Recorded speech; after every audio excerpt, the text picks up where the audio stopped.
One thing I decided to do several years ago was to get rid of a lot of my friends that have a lot of money. And it's sad to say because a lot of them I found were the most selfish and the most stingy people. And oftentimes I found that it was the people that never had to struggle. They were the ones that didn't understand when anybody else was struggling. Like we'd be going down the street and there'd be a single mom on the street with a baby, a teenager, and she's just asking for a little bit of change to be able to get something for her baby. And they would never give her the benefit of the doubt. And I would say they because I had two friends and that actually happened with them. We were walking along a beach and there was a little teenage girl with the baby and she was just trying to get some water. And they were like, well, she shouldn't have that baby. And I gave her the benefit of the doubt, gave her the money, saw her go over and get the water and give the water to the baby. But a lot of times people that have money, they can tend to be so selfish. And I know this happened with a friend of mine that was a doctor. I was working in the nonprofit sector at the time, and I had this huge service that I had given. I had delivered on this service. Sometimes with grants, the state, it takes them forever to pay you your money. And so they were about 6 months late in paying. And so that meant that all the other bills, I was paying the other bills for the nonprofit out of my pocket, waiting for them to finally cut that check. And I was telling my friend who was a doctor about it and how I was struggling. Now, I wasn't struggling to the point that I was asking her for money or anything, but she said, hey, let's go out so we can. No, actually, I told her, let's go somewhere so I can cheer myself up. And so we went to the movies, and afterwards we decided to go get something to eat. And I had just enough money to pay for what I'd purchased. Well, it turns out that it was just a little bit more. And so instead of pulling out my card, I went in my purse and started pulling some change out. And it was just odd to me because I saw her and she was right in front of me and she had pulled out her black card and it paid for her sandwich. And then she stood there and let me count out, I think it was like $5 worth of change to finish paying for my sandwich.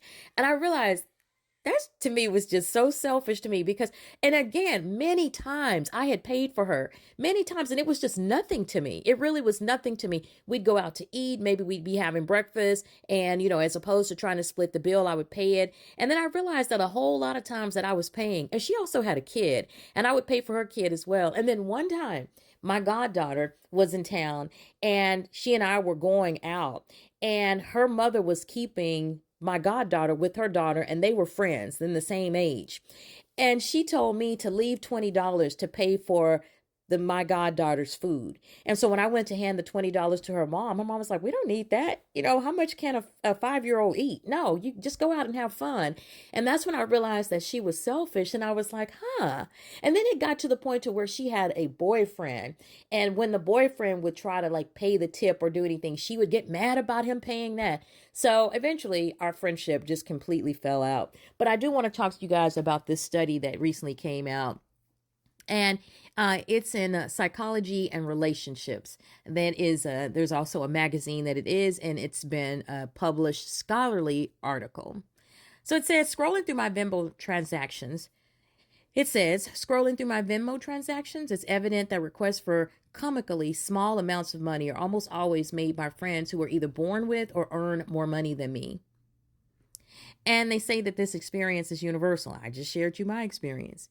They say rich people love to Venmo request for $4.72 for like half a bagel because they have no concept of money and don't understand that working class people operate under an economy. Rich people love to Venmo request for $4.72 for like half a bagel because they have no concept of money and don't understand that working class people operate under an economy of buying someone a beer. Friends making $450,000 as a software engineer will send you a Venmo request. Hey, can you send me your $3.62 for your share of the Uber ride? Susan Brandley, founder of the Sudden Money Institute, coaches clients about money. And she says the phenomenon of the rich friend being the stingiest rings true. She says people with money, they don't understand about their peers not having money, and they struggle with generosity. Oftentimes, they don't really have friends that are in the high income bracket with them, and so they feel isolated or like the other. People with substantially more money have a smaller population to have as peers, she says. So in some ways, she calls them peerless because their money is what because their money is what differentiates, because their money is what makes them different from their friends. They start believing that their money is why they have friends. They don't want to be taken advantage of or feel like I have money and that's why people hang out with me. So they feel very invalidated, and it's an insecurity that they have because realistically it's just not true. People don't just hang out with someone that has money, especially if you have your own money. Now, I didn't have as much money as my friend who was a doctor, but I certainly, didn't need to use her to buy me a $15 sandwich. Being economically peerless also means you might struggle with feeling a sense of community. And this is what a professor at the University of California says. With more wealth comes more of a focus on transactional relationships, which could then bleed over into relationships that should be communal. Let's say you're moving apartments. If you're trying to save money, you might enlist the help of a few friends. This favor signals a communal relationship. If you earn enough money to pay for movers, then this experience becomes transactional. Soon you might start to see the world in a more transactional way, he says, and that will seep into your friends. If a friend Venmo requests you for small amounts of money, Bradley suggests doing two things: pay it and then ask if something else is going on with them. If they're doing that, it's a way of not being taken advantage of. She says it could be about something in the past with long legs that hasn't been dealt with. They don't care about the $4. And I just had a funny live a few weeks ago with my fiance. And it came out that I have issues like that because I was once dating a guy, and we had to pay somebody, sometimes people will do like some, odd jobs or something around your office, and I needed to pay that person in cash, and I didn't have any cash, and I couldn't leave my office at the time. So my then boyfriend, I asked him to take the company business card, go to the ATM, and get out, I think it was like $100 for this guy. Do y'all know that he came back? He brought the $100. He came back, and the very next week he quit his job. Yes, he quit his job and announced to me that he was going to work for me and start doing social media work for me, and that I could just pay him what I thought that I should pay him because he had been wanting to get out of his job. Now, I'm going to tell you, this brother had a good job. Seriously, he had a good job, and that was one of the reasons that I was attracted to him as well, because he had his own income. He was one of those few brothers that had an actual career. He wasn't doing a gig job. And so he had an actual job with benefits, and he was working toward getting a house and had a new car.